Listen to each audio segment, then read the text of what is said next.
I remember that night like it was etched into my mind, probably because I wasn't even supposed to be there.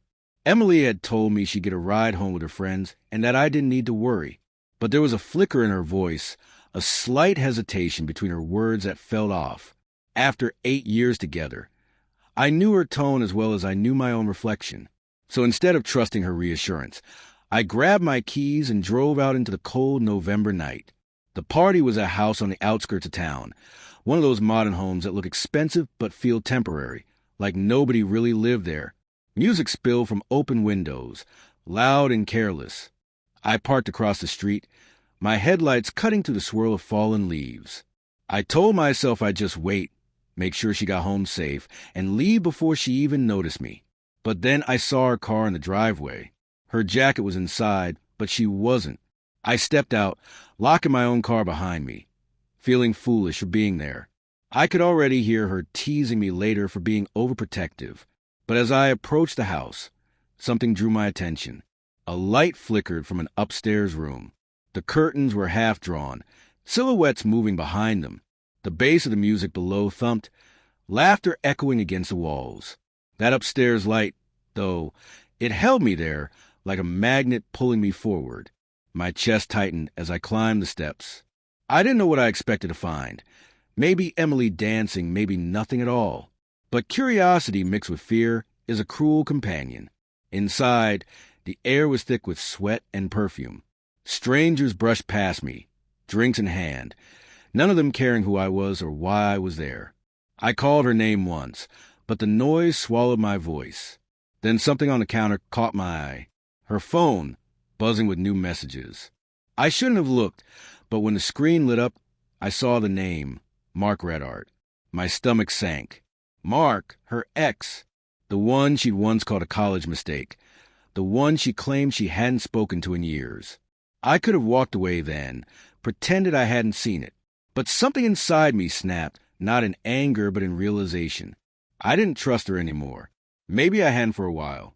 The stairs creaked under my steps, my breathing growing heavier. The music faded behind me, replaced by muffled whispers, and then her laugh. That familiar laugh, the one that used to fill our kitchen when I burned breakfast. The door at the end of the hall was cracked open just enough for me to see. I didn't want to look, but I did.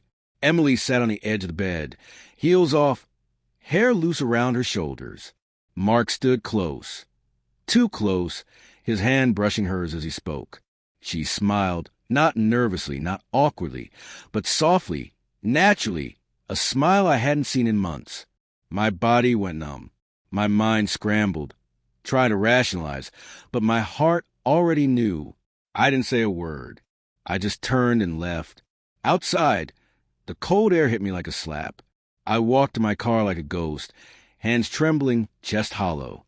I sat behind the wheel, staring at that house, at the window where her silhouette still moved. Every argument, every apology that never fixed anything, replayed in my head. Love doesn't die suddenly. It decays quietly, under polite smiles and tiny silences. I drove through the endless night. My phone buzzed once, her name flashing on the screen. I didn't answer. Not that night. Not ever again. But it wasn't over. A week later, while packing her things, I found something that shifted everything I thought I knew. It was a Wednesday. The house was unbearably quiet, filled with that heavy silence that hums in your ears. Her perfume lingered faintly on the couch. I started with her books, the ones she loved but never finished, trying not to remember how I'd read the endings just to make her smile. Then I opened a drawer beside her bed and found a small wooden box I'd never seen, tucked beneath folded scarves, hidden like a secret.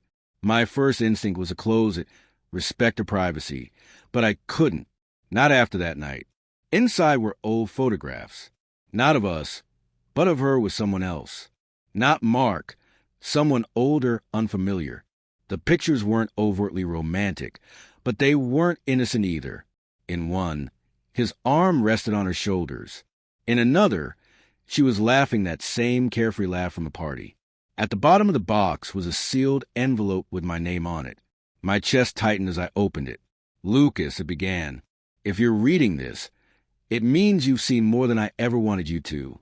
I need to tell you something about my past, something I thought I buried long before I met you." Her handwriting was steady, almost too calm. She wrote about the man in the photos, Daniel, her former boss. She was 22, fresh out of college, eager to prove herself. He was twice her age, powerful, manipulative, and knew exactly how to use it. "It wasn't love," she wrote. "It was control disguised as affection. I ended it, but the damage stayed. I never told you because I wanted to start fresh, to be someone new." She explained that seeing Mark again wasn't love either. It was about control, about feeling wanted, not used. She asked me to believe it wasn't about replacing me. As I read, the anger that had consumed me began to fade, replaced by something heavier: confusion, pity, heartbreak. I hated that I still cared. I hated that her honesty didn't make it easier to hate her. At the end of the letter, one line hit me. "You were my safe place, and I broke it." I folded the letter carefully, but couldn't put away. I sat there for hours, thinking about how love can be both shelter and weapon, how the people we trust most aren't cruel. They're just broken in ways we can't fix. That weekend, she came to collect her things. We didn't argue. We didn't cry. She thanked me for packing everything neatly, and I nodded as if it didn't matter. But before she left, I stopped her. I read the letter. I said. She froze, shoulders tight.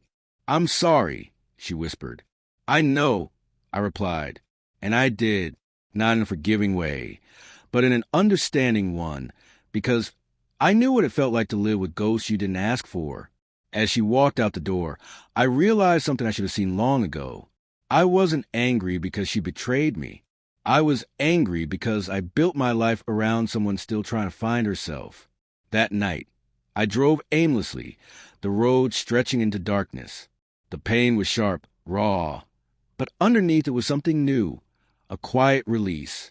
For the first time in years, I wasn't waiting for someone to choose me. When I got home, I threw the letter into the fireplace and watched it burn. The paper curled, blackened, turned to ash. It wasn't revenge, it was closure. And as the last ember faded, I realized the secret she'd been hiding wasn't just hers. It was ours. The quiet truth. Sometimes love doesn't end in betrayal.